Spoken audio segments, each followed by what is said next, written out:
انسان زندگی میں جب جدوجہد کرتا ہے، کوشش کرتا ہے، وہ بہت سارے دنیاوی اسباب اختیار کرتا ہے۔ جتنی عقل اللہ نے دی ہوتی ہے اس عقل کا بھی وہ استعمال کرتا ہے، کوشش کرتا ہے کہ کچھ اچیو کر سکے زندگی میں، کچھ مقاصد کا حصول اسے میسر آئے۔ عزیز بھائیوں، ایک بات اپنے ذہن میں اچھی طرح بٹھا لیں اور لکھ لیں کہ زندگی میں جو کسی بندے کو کامیابی حاصل ہوتی ہے وہ رب تعالیٰ کی مدد سے حاصل ہوتی ہے۔ اگر رب تعالیٰ مددگار ہو تو پھر کوئی چیز بھی رستے میں رکاوٹ نہیں بنتی، اور اگر مالک کریم کو منظور نہ ہو تو انسان بہترین سیاستدان ہو، اچھا ایڈمنسٹریٹر ہو، اس کا ذہن بڑی وسعت رکھتا ہو، بڑی اچھی پلاننگ کرنا جانتا ہو، سارا کچھ ہو تو بندہ ناکام ہو جاتا ہے۔ مسلمانوں کو جتنی کامیابیاں ملیں ان کا پس منظر صرف اتنا تھا کہ اللہ تبارک و تعالیٰ نے اپنے بندوں کی مدد فرمائی، اور اب تعالیٰ نے قرآن مجید میں اس حقیقت کا بیان کیا، فرمایا بل اللہ مولاکم، فرمایا بلکہ اللہ تمہارا مولا ہے، وَهُوَ خَيْرُ النَّاصِرِينَ، اور وہ بہترین مددگار ہے۔ وہ جو رب تمہارا مولا ہے وہ بہترین مددگار ہے، اور اگر وہ مدد کرے تمہاری، سورہ آل عمران میں آگے جا کے ارشاد فرمایا اگر اللہ مدد کرے تو پھر تم پر کوئی غالب نہیں آ سکتا، اور اگر وہ تمہاری مدد چھوڑ دے تو پھر کوئی تمہاری مدد کر سکتا، کوئی مدد نہیں کر سکتا۔ بدر کی جنگ بھی اور فتح مکہ بھی رمضان المبارک میں ہوا ہے۔ میں دونوں پر غور کر رہا تھا تو ایک نیا مضمون میرے ذہن میں آنے لگا۔ بدر کی جو جنگ ہے اس میں بھی ایک عجیب انقلاب آیا ہے کہ 313 نے 1000 سے مقابلہ کیا، اور جن 1000 سے مقابلہ کیا وہ اسلحے سے لیس تھے، اور یہ جو 313 ہیں ان کے پاس 6 زرہیں، 8 تلواریں، چند گھوڑے، لیکن اللہ نے کامیابی دی تو خود رب نے بیان کیا کس طرح دی، فرمایا وَلَقَدْ نَصَرَكُمُ اللَّهُ بِبَدْرٍ وَأَنْتُمْ أَذِلَّةٌ۔ وہ کامیابی اس طرح ملی ہے کہ رب نے تمہاری مدد کی تھی، تم تو کمزور تھے، اللہ نے بدر میں تمہاری مدد کی، تم جیت گئے۔ وَلَقَدْ نَصَرَكُمُ اللَّهُ بِبَدْرٍ وَأَنْتُمْ أَذِلَّةٌ، اللہ نے بدر میں تمہاری مدد کی، تم تو کمزور تھے۔ پھر فتح مکہ نصیب ہوئی تو اس میں بھی بہترین منصوبہ بندی نبی پاک علیہ السلام نے فرمائی، بہترین حکمت عملی حضور نے اپنائی، لیکن ہمیں جو اللہ رسول نے بات سمجھائی وہ کیا ہے؟ اذا جاء نصر اللہ والفتح، فرمایا جب اللہ کی مدد آئی اور فتح نصیب ہو گئی۔ یہ اللہ نے مدد فرمائی تمہاری، یہاں بھی فتح مکہ بھی اللہ کی مدد سے، جنگ بدر بھی اللہ کی مدد سے۔ وہ جو مدد ہے اللہ تعالیٰ کی، جب وہ ہم یہ کرتے ہیں کہ ہم اپنی ساری زندگی سیاست کی نظر کر دیں، ہماری سیاست صرف ملک میں نہیں ہوتی، ہماری سیاست خاندان میں بھی ہوتی ہے، ہم گھر کے اندر بھی سیاست کرتے ہیں، ہم کسی خاص طریقے سے لوگوں کو اپنے پیچھے چلانا چاہتے ہیں، ہم ایک خاص اسلوب اختیار کرتے ہیں کہ لوگ ہمارے پیچھے چلیں۔ اس کا نقصان ہمیں یہ ہوتا ہے کہ سیاست جو ہوتی ہے یہ شطرنج کے ہیر پھیر کی طرح ہوتی ہے، تو اس کے راز بڑی جلدی کھلنے لگ جاتے ہیں، پتہ چل جاتا ہے کہ بندہ مخلص نہیں تھا، سیاست کر رہا تھا، طریقے سلیقے سے اس نے جوڑ کے رکھا ہوا تھا۔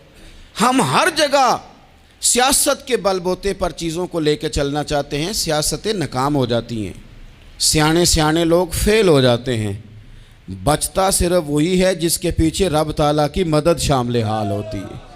اپنی زندگی کے اندر ہم جو کچھ بھی کر رہے ہیں، جس شعبے سے بھی ہمارا تعلق ہے، آج ہم نے اس بات پہ غور کرنا ہے کہ پہلے تو یہ غور کر لیں کہ جو کام ہم کر رہے ہیں کیا وہ کام ایسا ہے کہ اس میں اللہ کی مدد ہمیں ملے گی؟ اگر آپ کوئی معاذ اللہ ناجائز کام کر رہے ہیں، فعل حرام کا ارتکاب کر رہے ہیں، تو اس میں تو مدد الہی آئے گی نہیں۔ پہلے تو یہ دیکھیں جو کر رہے ہیں وہ کام مدد الہی والا ہے، اور اگر اللہ تعالیٰ کی مدد والا وہ کام ہے پھر اس پر غور کریں کہ کیا ہم نے مالک سے مدد کا سوال کیا ہے، ہمیں مدد میسر آ رہی ہے۔ وہ میں نے بزرگوں سے ایک بات سنی تھی، وہ بڑی یاد رہ گئی۔ وہ فرمایا کرتے تھے قابلیت بھی بڑی چیز ہے لیکن قبولیت سب سے بڑی چیز ہے۔ قابل ہونا بھی بڑی بات ہے لیکن زیادہ بڑی بات یہ ہے کہ اس کی بارگاہ میں قبول بھی ہے کہ نہیں۔ اپنی زندگی میں اللہ کی مدد کی طرف بڑھیں، مالک کی مدد کا حصول اختیار کرنے کی کوشش کریں، اللہ کے ساتھ اپنے آپ کو جوڑیں۔ اگر اللہ کی مدد نصیب ہو، یہ جو ہم جتنا ڈرتے رہتے ہیں، سہمے رہتے ہیں، پریشان رہتے ہیں کوئی کیا کر دے گا، ہمارے ہاں نا ہر شعبے میں معاذ اللہ ایک مافیا ہے، الا ماشاء اللہ۔ وہ مافیا کہتا ہے میرے ساتھ ملو گے تو میں چلنے دوں گا، ورنہ میں نہیں چلنے دوں گا، مارکیٹ میں آ ہی نہیں سکتا فلانا بندہ، چونکہ یہاں ہمارا قبضہ ہے۔ اور میرے بھائی پھر بہت سارے لوگ جن کی نیتیں اور ارادے بڑے اچھے ہوتے ہیں شروع میں، وہ بھی اس مافیا کا شکار ہو جاتے ہیں اور ان کے رنگ میں رنگ جاتے ہیں۔ یاد رکھنا، کسی شخص کی بلیک میلنگ کا کبھی شکار نہ ہونا، کبھی کسی کی میٹھی اور مسجع مکفہ باتوں کا شکار نہ ہونا۔ کوئی کیا کر سکتا ہے اگر اللہ مددگار ہو تو؟ جس کو رب کریم اٹھانا چاہے اسے کوئی گرا سکتا ہے؟ ہم یہ ڈرے ڈرے سہمے پریشان فیصلہ کرنے کی طاقت نہیں، مجھے چلنا چاہیے کہ نہیں، اٹھنا چاہیے کہ نہیں، کرنا چاہیے، اٹھ باندھ کمر کیوں ڈرتا ہے؟ پھر دیکھ خدا کیا کرتا ہے۔ حضرت عبداللہ ابن عباس فرماتے ہیں میرے نبی پاک علیہ السلام نے میری تربیت فرمائی، حضور نے میری تربیت فرمائی، اور محبوب پاک علیہ السلام نے فرمایا عبداللہ یاد رکھنا، یہ نوجوان دوست میری بات لکھ لیں، پریشان لوگ میری بات لکھ لیں، جن کے پاس قوت فیصلہ نہیں وہ اس بات کو لکھ لیں۔ حضرت عبداللہ ابن عباس فرماتے ہیں میرے نبی پاک علیہ السلام نے مجھ سے فرمایا تھا عبداللہ سن، اگر ساری دنیا مل کے تیرا کوئی نفع کرنا چاہے کر نہیں سکتی جب تک میرے رب کی رضا نہ ہو، اور فرمایا ساری دنیا مل کے تیرا کچھ بگاڑنا چاہے تو عبداللہ بگاڑ نہیں سکتی جب تک رب کریم کی حکمت کا تقاضا نہ ہو۔ لوگوں سے ڈرنا، لوگوں کی طرف دیکھنا، ماحول دیکھ کے اپنے راہ کا تعین کرنا، ہر بندے کے خیالات کے مطابق ڈھلنے کی کوشش کرنا، فلانا نہ ناراض ہو جائے، فلانا نہ ناراض ہو جائے، وہ جس نے ہونا ہو جائے، بس رب رسول ناراض نہ ہو۔ اپنی زندگی میں اپنے مالک کو مولا جان کے، بل اللہ مولاکم، اللہ تمہارا مولا ہے، وَهُوَ خَيْرُ النَّاصِرِينَ، وہ بہترین مددگار ہے۔ توجہ جب بھی کریں رب کی جانب کریں، اپنے دل کا قبلہ درست رکھیں، سوچوں کے زاویے سیدھے رکھیں۔ میرے بھائی مالک جب بندوبست کر دے نا، جب مالک بندوبست کر دے پھر ایسا بندوبست کرتا ہے کہ لوگوں کے پاس نا چارہ نہیں رہتا۔ حضرت مریم رضی اللہ تعالی عنہا پاک باز تھیں، مسجد میں رہی تھیں، پر مالک کی حکمت کے تقاضے بڑے عجیب ہیں نا۔ پھر جناب مریم کو اللہ تعالیٰ نے بغیر شوہر کے اولاد عطا کر دی۔ یہ بات ہی ایسی تھی، وہ کسی نے کہا تھا کہ مخلوق تو فنکار ہے اس درجہ کے پل بھر میں سنگے در کعبہ سے بھی اصنام تراشے، تم کون ہو کیا چیز ہے داغ کبابی، لوگوں نے تو مریم پہ بھی الزام تراشے۔ تو لوگوں نے کہا کدھر سے لے آئی بچہ، تیرا باپ تو ایسا نہیں تھا، کہاں سے لے آئی؟ اللہ کرے میں آپ کو سمجھا سکوں، ذرا اپنے آپ کو وہاں کھڑا کریں کہ ایک پاک باز عورت، پاک باپ کی بیٹی، طیب ماں کی بیٹی، اور اللہ کے گھر میں پرورش پانے والی خاتون، ایک وہ وقت اور ایک یہ وقت کہ اس عورت کو کٹہرے میں کھڑا کر کے پوچھا جا رہا ہے کہ معاذ اللہ تیری گود میں بچہ جائز نہیں ہے، کہاں سے لائی ہے؟ اب خود سے صفائیاں بندہ کتنی کو دے، کتنی کو وضاحتیں کرے۔ اور میں نے تو اپنی زندگی میں دیکھا ہے زیادہ وضاحت دینے والے کو بھی لوگ جھوٹا سمجھنے لگ جاتے ہیں، زیادہ وضاحت دینے پر بھی لوگ کمزوری کا اظہار سمجھتے ہیں کہ کمزور پڑ گیا۔ آپ صلح کی کوشش کرتے ہیں، سامنے والا بزدل سمجھ لیتا ہے، زیادہ وضاحتیں بھی کمزور کر دیتی ہیں۔ اب حضرت مریم کو کٹہرے میں کھڑا کر کے کہا بچہ کس کا ہے؟ تو پھر خدا بندوبست جب کرے، اللہ جب مددگار ہو، تو پھر حضرت مریم کی گواہی درختوں سے نہیں دلوائی، اس نے پتوں سے نہیں دلوائی، پھر فرشتے نہیں بھیجے۔ حضرت مریم کہنے لگی مجھ سے نہ پوچھو، وہ جو پنگوڑے میں ہے اسی سے پوچھ لو، ان سے پوچھو نا، وہ کون ہے پوچھ لو، ان سے کر لو سوال۔ انہوں نے کہا پنگوڑے میں چند دنوں کا بچہ یہ جواب دے گا؟ مددگار تھا رب،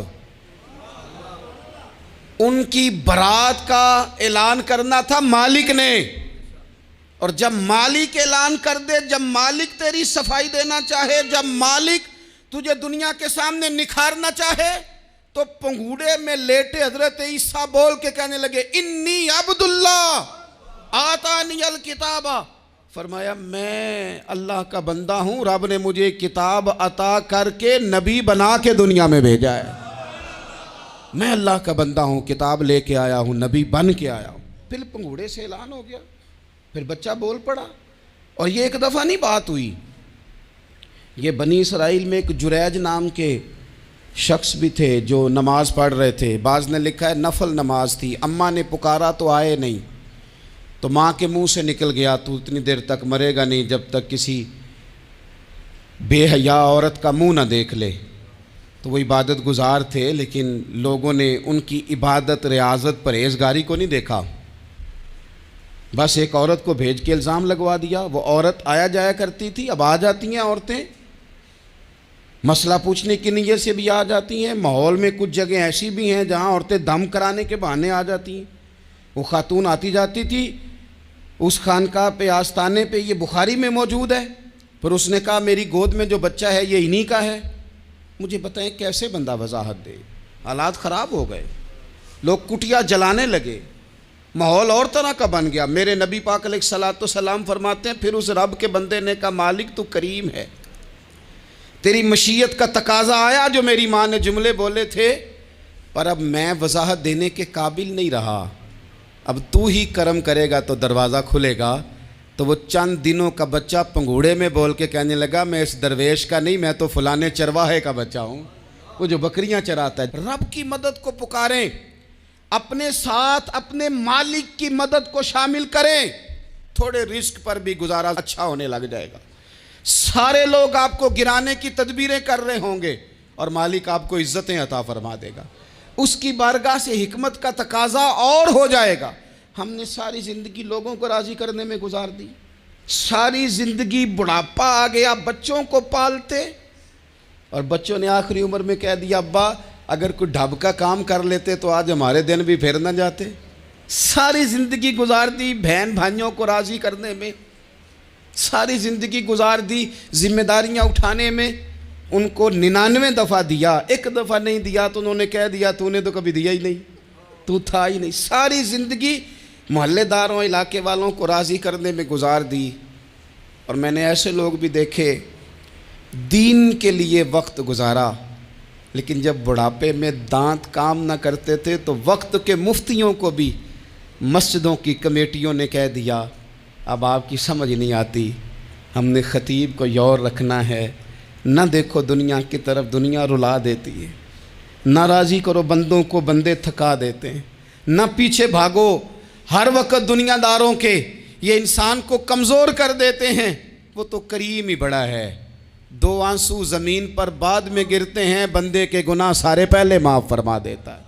اللہ کی مدد کا حصول، اپنے مالک کی مدد کی طرف بڑھنا، آپ کو بدر کی جنگ بھی یہی درس دے گی، آپ کو احد کا میدان بھی یہی سبق دے گا، فتح مکہ بھی یہی سبق دے گا۔ میرے دوستو جب رب مدد فرمائے، جب اللہ مددگار بنے، دوستوں سے ایک بات اکثر کرتا ہوں، میں کہتا ہوں کہ جتنے درد سے آپ امیر کو اپنی کہانی سناتے ہیں نا، اور جس طرح آپ کے آنسو بات کرنے سے پہلے گر جاتے ہیں کہ غریب ہیں، بچیاں ہیں، کاروبار نہیں، او میرے سنگیو، اس سے آدھے آنسو اپنے رب کی بارگاہ میں بکھیرو، اس کے حضور عرض گزار ہو جاؤ، اس سے طلب کرو۔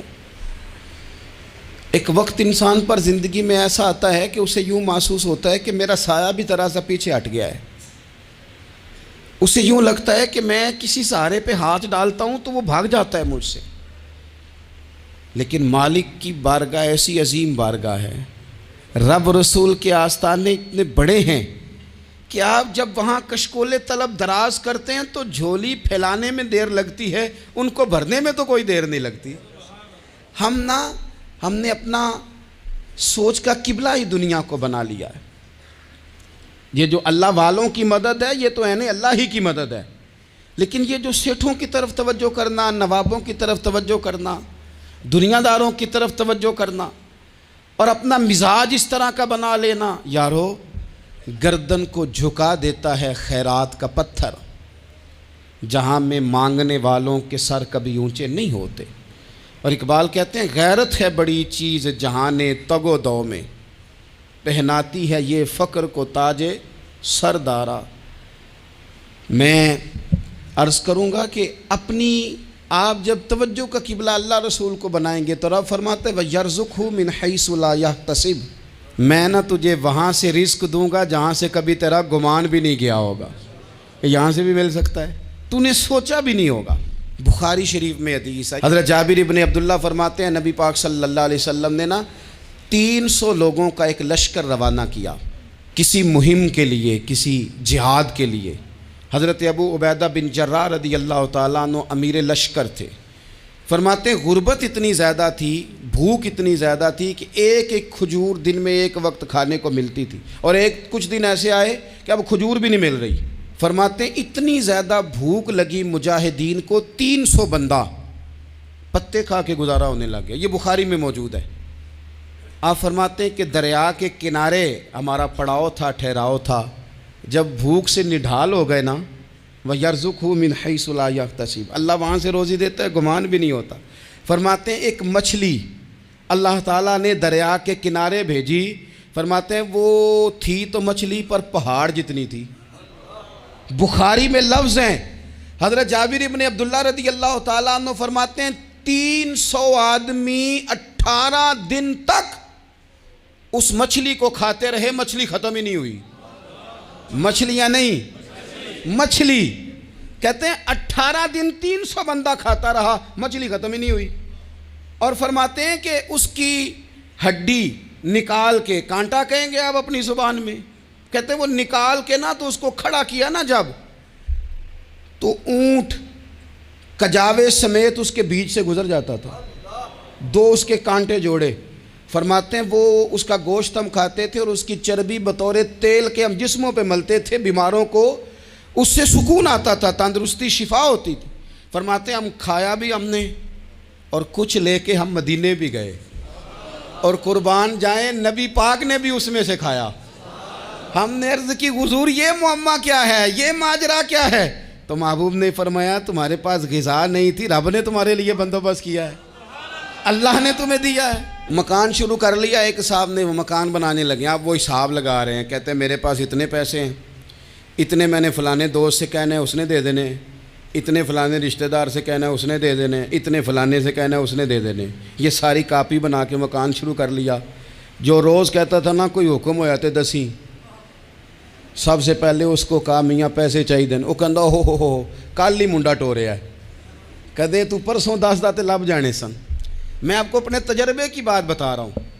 جن لوگوں کا خیال ہوتا ہے نا کہ آپ سٹارٹ کریں فلانا کام، ہم آپ کے ساتھ ہیں، اللہ کا ہی کوئی نظام ہے، وہ بالکل بھی نہیں ساتھ ہوتے۔ لیکن ایسا نہیں ہے کہ کوئی ساتھ نہیں ہوتا، اللہ تعالیٰ بڑے اسباب پیدا کرتا ہے، وہاں سے دیتا ہے جہاں سے گمان بھی۔ ہمارا یہ ذہن بن جاتا ہے ہم ساری اپنے حساب سے چلتے ہیں، اتنے رشتہ داروں سے، اتنے، کون آپ کے ساتھ چلے گا؟ سوال ہی نہیں پیدا ہوتا۔ یہ سارے کام چھوڑ کے سب سے پہلے 2 رکعتیں پڑھو، اپنے رب کی بارگاہ میں، رسول کائنات کی بارگاہ میں گزارشات اور استغاثے پیش کرو، وہاں سے خیر طلب کرو۔ دنیا دار کیا دیں گے، کیا دے سکتے ہیں، کیا حیثیت ہوتی ہے کسی؟ اللہ کہتا ہے وہاں سے دوں گا۔ تو جو اللہ مال دے وہ لینا چاہیے کہ رشتہ داروں کا مال دیکھنا چاہیے؟ جو اللہ دے وہ لینا چاہیے کہ سیٹھوں نوابوں کی جیبیں دیکھنی چاہیے؟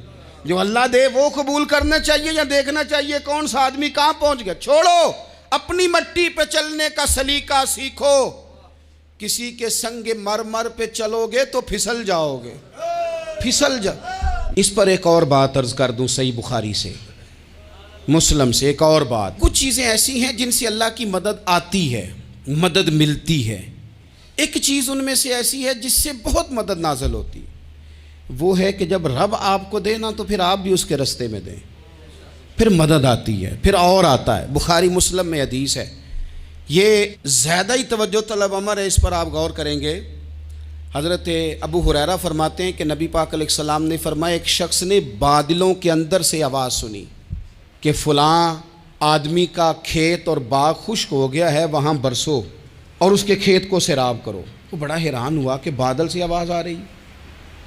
پھر اس نے دیکھا کہ ایک پہاڑی پر بارش ہوئی، وہ بادل وہاں برسا، پھر نالیوں سے ہوتا ہوا پانی ایک طرف چلا تو جس نے آواز سنی تھی حضور بیان کر رہے ہیں، وہ بھی پیچھے پیچھے چلا کہ پانی کدھر جا رہا ہے۔ اس نے جا کے دیکھا کہ ایک مقام پہ ایک باغ کو وہ پانی لگ رہا ہے اور ایک آدمی وہ پانی لگا رہا ہے۔ اس نے اس سے پوچھا تیرا نام کیا ہے؟ اس نے کہا کیوں؟ کہنے لگا بتا نا۔ اس نے نام بتایا تو کہنے لگا یہی تو وہ نام ہے جو میں نے بادلوں کے اندر سے سنا ہے کہ فلاں کے کھیت کو پانی دے دو۔ اس نے کہا یار تو کیا عمل کرتا ہے کہ اسپیشل تیرے لیے بارش برسے؟ یہ بخاری پڑھ رہا ہوں، سیاستہ سے حدیث عرض کر رہا ہوں۔ اس سے پوچھا تو کیا کام کرتا ہے کہ جناب اللہ تبارک و تعالیٰ کا حکم کرم آیا کہ خاص تیرے لیے پانی برسے اور تیرے کھیت کو سیراب کرے؟ تو اس نے کہا چھوٹا ذمہ دار ہوں، پر جب فصل اگتی ہے تو 3 حصے کرتا ہوں، ایک حصہ اپنے بال بچوں پہ بہن بھائیوں پہ خرچ کرتا ہوں، ایک حصہ پورا، اور ایک حصہ دوبارہ کاشتکاری پہ لگاتا ہوں، اور تیسرا حصہ خالص میں نے مسکینوں، یتیموں اور غریبوں کے لیے رکھا ہوا ہے۔ وہ جو تیسرا حصہ اللہ کرے آپ سمجھیں، وہ رب کے بندوں پہ تیسرا حصہ خرچ کرتا ہے نا، تو کریم مالک نے فرمایا جہاں سے غریب کا حصہ جاتا ہے وہ کھیت خشک نہیں رہنا چاہیے، وہ جہاں سے مسکین روٹی کھاتے ہیں وہ خشک نہ رہے، جہاں سے یتیموں کو کچھ آتا ہے کہیں اس کی فصل رہ نہ جائے۔ میں اور آپ بھی اگر اپنے مال میں مسکینوں، یتیموں، غریبوں کے حصے رکھ لیں گے تو فصلیں خشک نہیں رہیں گی، ان کے اندر تازگی آئے گی، نور آئے گا، کرم آئے گا، خاص کر خدا کی رحمت برسے گی۔ مدد اللہ سے چاہیں، اپنی توجہات کا مرکز رب رسول کی ذات کو بنائیں، پھر آپ محسوس کریں گے کہ بڑی جلدی اللہ تعالیٰ کی مدد آنے لگی ہے۔ کبھی آپ صرف کہہ دیں نا میرا رب میرے ساتھ ہے، اس لفظ میں اتنی طاقت ہے کہ دشمن ویسے زہر ہو جاتا ہے۔ زندگی میں کسی سے بھی لڑائی ہو تو اچھی طرح سوچ لیں کہ اللہ اس طرف ہے یا اس طرف ہے۔ اگر آپ زیادتی پہ ہیں تو پھر رب مظلوم کی جانب ہے۔ اگر اللہ کی مدد آپ کے ساتھ ہے تو دنیا کی کوئی طاقت آپ کو گرا نہیں سکتی، اور اگر آپ مظلوم کے مقابلے میں ظالم بن کے آپ کھڑے ہو گئے ہیں اور آپ نے رویہ وہ اختیار کیا ہے کہ جس میں مدد نہیں آئے گی، تو پھر یاد رکھ لیں کہ آپ کوئی بھی ہیں، کہاں بھی ہیں، آپ کمزور ہیں۔ طاقتور تھے ابتدائے اسلام میں، ظاہری طاقت تھی کفار مکہ کے پاس، وہ ڈنڈوں سے مارتے تھے غریبوں کو، ان کے ہاتھوں میں ڈنڈے تھے، پر خدائی طاقت ان مظلوموں کے ساتھ تھی۔ صاحب زرقانی نے لکھا ہے حضرت زنیرہ رضی اللہ تعالیٰ عنہ ایک لونڈی ہیں، غریب ہیں، ماڑے دا کی کام محمد ناس جانا یا رونا، غریب سادی بی بی اور لونڈی کنیزہ، ایک مشرک کی کنیزہ تھی، انہوں نے کلمہ پڑھ لیا، وہ ڈنڈوں سے مارتا، دروں سے مارتا، تکلیف دیتا۔ حضرت زنیرہ رضی اللہ تعالیٰ عنہ کو اتنا مارا، اتنا مارا۔ اب آپ ایک اور پہلو پر بھی غور کریں، مار بھی پڑ رہی ہے پر خدا ادھر ہی ہے، اللہ کی مدد ادھر ہی ہے۔ رب کہتا ہے کہ پہلے تو صبر کرنا، ان اللہ مع الصابرین، تو صبر کرے گا تو پھر رب کی معیت ملے گی، ذرا ٹھہرنا، تو تھوڑا ڈٹنا۔ ان الذین قالوا ربنا اللہ ثم استقاموا تتنزل علیہم الملائکہ، تو کہے اللہ میرا رب ہے، پھر تو پہلے ڈٹ، پہلے تو نے ڈٹنا ہے۔ ثم استقاموا، جو ڈٹ گیا، تتنزل علیہم الملائکہ، ڈٹنے والے کے لیے مدد آتی، پہلے تھوڑا ٹھہرنا پڑتا ہے، پہلے تھوڑا صبر کرنا پڑتا ہے، حوصلہ کرنا پڑتا ہے، اس کے بعد مدد آتی۔ مار پڑ رہی ہے، مارا جا رہا ہے حضرت زنیرہ کو، ان کا مالک جو ہے ظاہری آقا وہ مار رہا ہے، یہ کنیزہ ہے، اتنا مارا اتنا مارا، ان کی بینائی چلی گئی، نظر آنا بند ہو گیا۔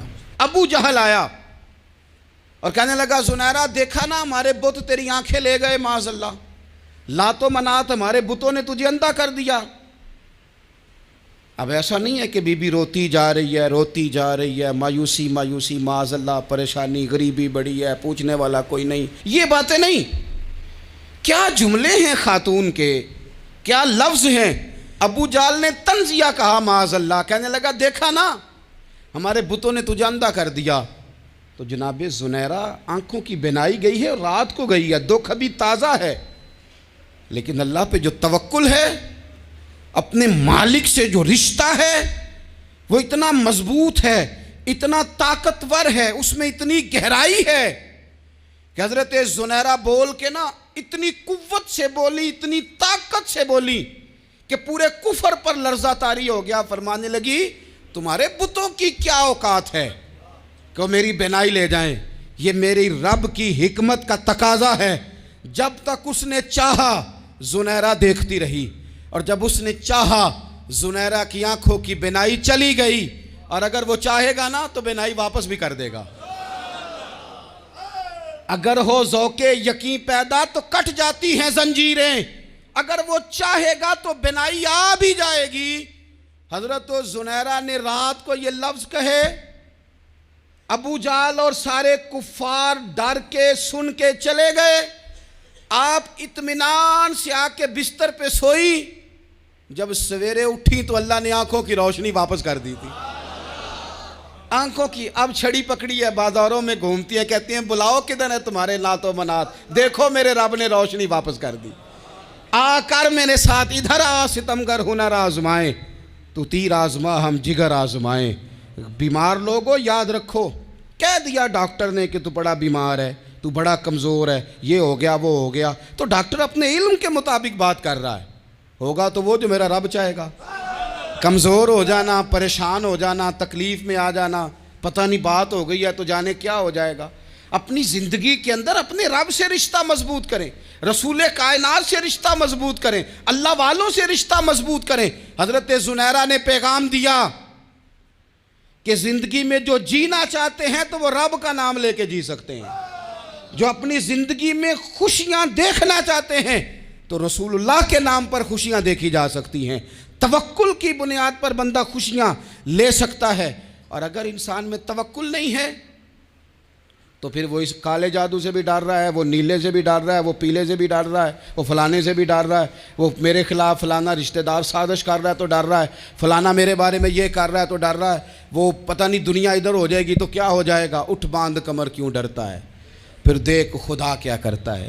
تو اس ساری گفتگو کا نچوڑ آپ کو یہ عرض کیا ہے، سب سے پہلے تو یہ کہ میدانوں میں مدد بھی اللہ کی، رزق میں مدد بھی اللہ کی، فصلیں خشک ہوں تو مدد پھر بھی اللہ کرے، تو پھر ساری مدد، اور اگر انسان بیمار ہو تو پھر بھی مدد اللہ کی۔ تو اپنے اللہ کی جانب توجہ کو بڑھائیں، آپ اللہ سے مدد کے سوالی بنیں۔ ترمذی کی ایک حدیث ہے، میں آپ کو زندگی کا تجربہ بتاتا ہوں کہ جب میں بڑا پریشان ہوتا ہوں تو یہ والی روایت کھول لیتا ہوں، مزہ دیتی ہے۔ میرے نبی پاک علیہ السلام نے فرمایا اپنے دکھ سیٹھوں نوابوں کو نہ کہنا، مالداروں کا نہ کہنا، ورنہ اللہ تمہیں کبھی غنی نہیں کرے گا۔ فرمایا اپنے دکھ اپنے رب کی بارگاہ میں عرض کرنا، جلدی کرے یا دیر سے کرے اللہ تمہیں لوگوں سے بے نیاز کر دے گا، اللہ تمہیں غنی کر دے گا۔ رات کو بیٹھو نا اس کی بارگاہ میں، اسے دکھڑے سناؤ، چھوٹی چھوٹی باتیں، حضور نے فرمایا نمک بھی مانگو تو رب سے مانگو، چھوٹی چھوٹی بات سے شروع کرو نا۔ جب بندہ شروع کرتا ہے نا چھوٹی چھوٹی چیزیں تو بڑی ساری چیزیں یہ اس طرح ہوتا ہے جیسے بندہ رب سے گفتگو کر رہا ہے، مالک مجھے یہ چاہیے، مالک میں یہاں کمزور ہوں، اللہ میں یہاں پریشان ہوں۔ آپ یہ کر کے تو دیکھیں، لمبی لمبی دعائیں مانگ کے تو دیکھیں، اس کے حضور جوڑ کے تو دیکھیں، آپ دیکھیں گے راحت کتنی ہے، سکون کتنا ہے۔